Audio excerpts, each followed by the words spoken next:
Un gusto de saludarles una vez más. Bienvenido a las reflexiones de todos los días.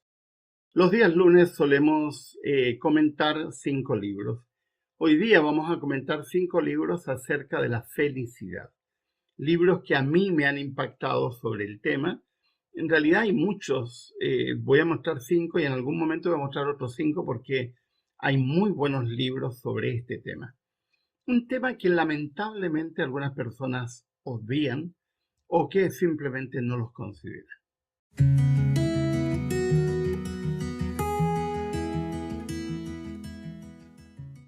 La felicidad es el gran tema de la filosofía, partiendo por la filosofía aristotélica, es el gran tema de la sociología, es el gran tema de la política. De hecho, la Constitución norteamericana declara como derecho la felicidad, etcétera. Lamentablemente en el cristianismo se ha pecado de sospechar de la felicidad como si la felicidad fuera una especie de pecado, aunque Pablo en Filipenses capítulo 4 dice claramente que es necesario regocijarse, estar feliz. De hecho, una de las páginas más leídas del sermón llamado de la montaña, que ni fue montaña ni fue sermón, es donde se repite la expresión bienaventurado y hablamos de las bienaventuranzas. Y la palabra bienaventurado es felicidad, es un sinónimo de felicidad. Les voy a mostrar libros que a mí me han impactado sobre este tema y voy a comenzar con el libro que a mí me parece que es un libro que ya hablé, que lo mencioné en alguna oportunidad por otro tema, pero que parece que es imperdible, que me parece que es el básico que debe ser leído. Es un libro escrito por un psiquiatra, el doctor español Enrique Rojas, y él propone aquí una teoría de la felicidad. Es un libro muy interesante, es un libro donde, tal como él lo dice, propone una teoría. Es un libro que se ha vendido muchísimo. Yo tengo en mis manos la 20ª edición, que es del año 96, y este libro apareció por primera vez en 1985. Ya podríamos decir que es un clásico de la literatura contemporánea. Y este libro es interesante porque trata el tema de la felicidad de manera integral. Como buen humanista, Enrique Rojas es de la camada de psiquiatras humanistas que no hacen psiquiatría positivista, es decir, solo fármaco y solo estadística, sino entendiendo al ser humano como un ser integral completo. Por lo tanto, su concepto de felicidad trata todos los aspectos relacionados con la vida humana. De hecho, esta sería una antropología de la felicidad, si lo quisiéramos decir desde una manera un poco más teórica.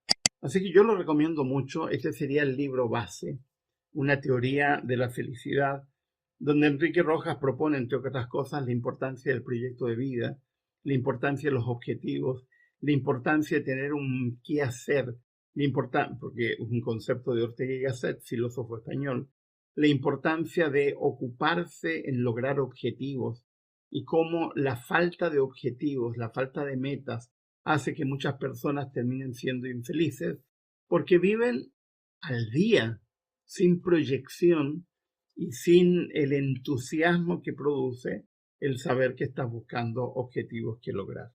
Una teoría de la felicidad del doctor Enrique Rojas, el libro base, el libro que no debería faltar.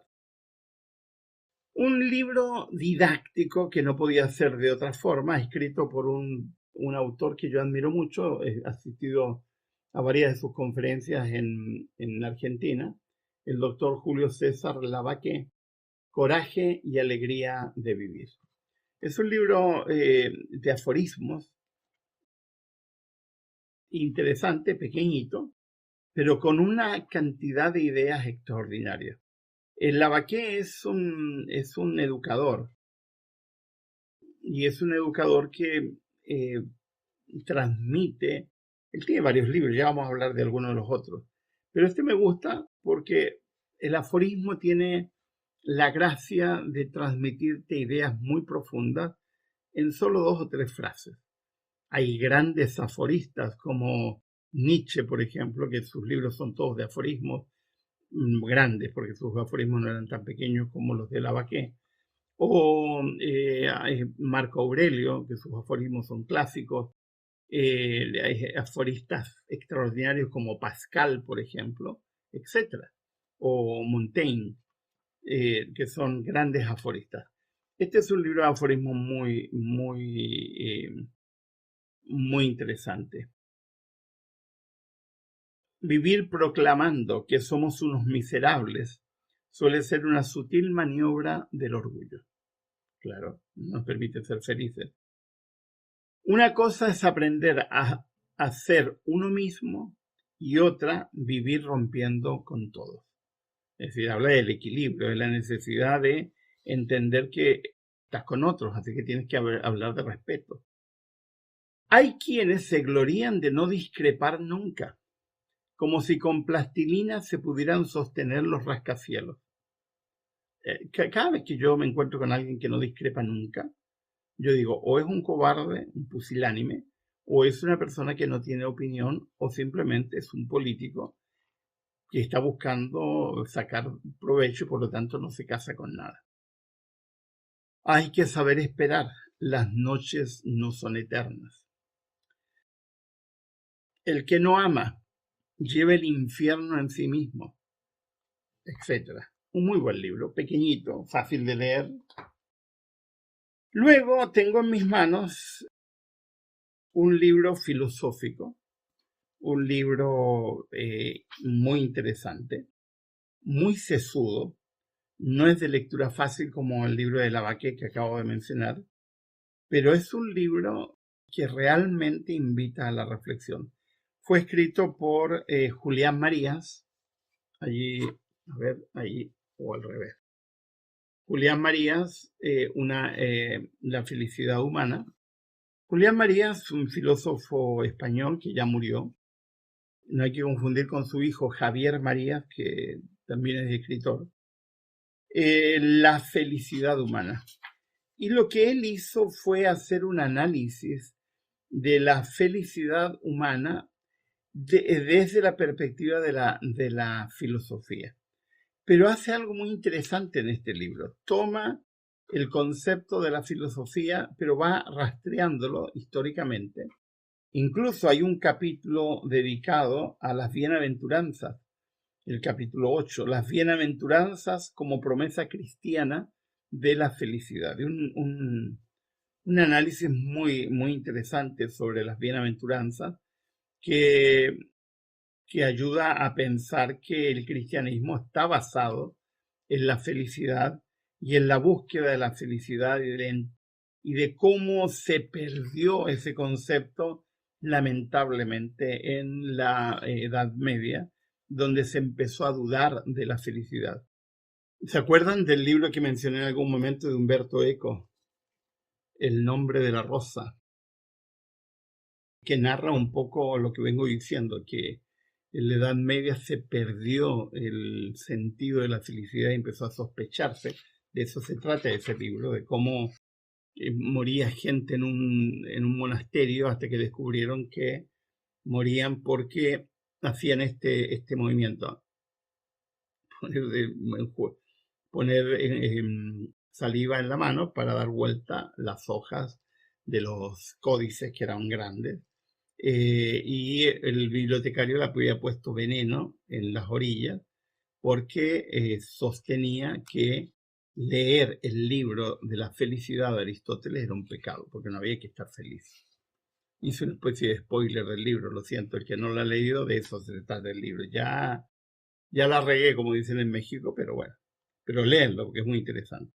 Ahora, este libro, no es fácil de leer, es muy bueno porque te narra una historia de la felicidad desde la perspectiva de la filosofía, desde el comienzo de la filosofía hasta la época contemporánea. Muy interesante, yo lo leí lentamente, me demoré, como no me demoro habitualmente, me demoro obviamente muy poco en leer libros, pero este lo comí tranquilamente porque hay que ir comiéndolo poco a poco. Un libro que me gusta mucho de un escritor cristiano, de un sacerdote, Ignacio Larrañaga, El arte de ser feliz. Y este libro es un libro práctico, con un enfoque cristiano.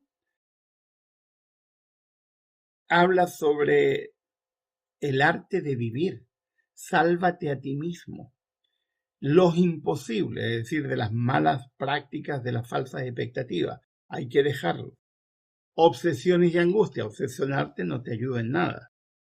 Dichosos los vacíos de sí, es decir, habla del culto al yo o del culto al narcisismo. Ejercicios que él sugiere para serenarse, relajación, concentración, respiración, que suelen hacer todo. Yo vivo haciendo sugerencias sobre eso a las personas. Asumir y redimir un enfoque basado en Jesucristo. Un muy buen libro cristiano. El arte de ser feliz, del Ignacio Larrañaga. Y como todas las semanas, el libro Impacto, el libro que a mí me remeció hasta lo profundo, que ya lo he leído 2 veces, En defensa de la felicidad, escrito por un monje budista, Matthew Ricard. Y Matthew Ricard es francés, científico. Durante muchos años se dedicó a la investigación genética celular y luego se convirtió en budista, monje budista, se trasladó a vivir al Tíbet y se dedicó al estudio de la felicidad. Yo no sé si ustedes han estudiado o analizado, pero se han hecho estudios para mostrar que entre gente budista hay más felicidad que entre gente cristiana. De hecho, el país considerado como el país más feliz del mundo es Bután, un país budista. Algo tienen los budistas que enseñarnos y de hecho en este libro aprendí mucho de por qué. Porque habla sobre algunas cosas que impiden a los seres humanos ser felices y que de alguna manera están reseñados en las bienaventuranzas, pero que solemos olvidarnos. Y este autor, con mucha sagacidad, que hace algo que yo les he dicho muchas veces que hacen los buenos autores, que es hacer fácil lo difícil, pone conceptos científicos y conceptos filosóficos y conceptos budistas y cristianos, porque él es criado en un país cristiano, Francia, pero que se convierte al budismo, enseña algunas cuestiones que nunca deberíamos olvidar. Entre paréntesis, hay gente que me ha criticado porque yo digo que a mí me gusta el budismo. Me gusta como filosofía, que hay cosas extraordinarias. Y esa prepotencia de algunos cristianos de creer que tienen la única verdad y que no hay más verdad fuera del cristianismo, perdónenme, es una prepotencia basada en un orgullo que no tiene sentido. Hay mucho que aprender de pueblos milenarios como los budistas, que me parece extraordinario. Yo tengo una biblioteca de escritores budistas. Debo tener unos 30 libros de autores budistas, porque me gusta mucho su enfoque de vida, que los cristianos tenemos que aprender. Así que este es mi libro Impacto de la semana, En defensa de la felicidad. Muy bien, ahí tienen 5 libros sobre felicidad que pueden buscar, leer, algunos fáciles, otros difíciles, otros impactantes, pero que pueden servir para contribuir a construir una bibliografía que nos ayude. Alguien me dijo esta semana, nos ha recomendado tantos libros que no sé por cuál comenzar. Comienza por alguno. 10 minutos diarios van a hacer la diferencia en ti, solo 10 minutos diarios, hasta que llegues a leer 1 hora, que es lo que yo más o menos leo al día. No más, no tengo más tiempo, pero con 1 hora es suficiente, avanzas mucho en 1 hora. Que tengan una muy buena semana. Si te ha gustado este video y no estás suscrito, te invito a que te suscribas, que nos des like, que nos hagas comentarios, que nos envíes preguntas y que si quieres ayudarnos a mantener nuestro canal independiente, colabores con nuestro canal. Abajo están las instrucciones. Que tengan un lindo día. Les ha hablado Miguel Ángel Núñez.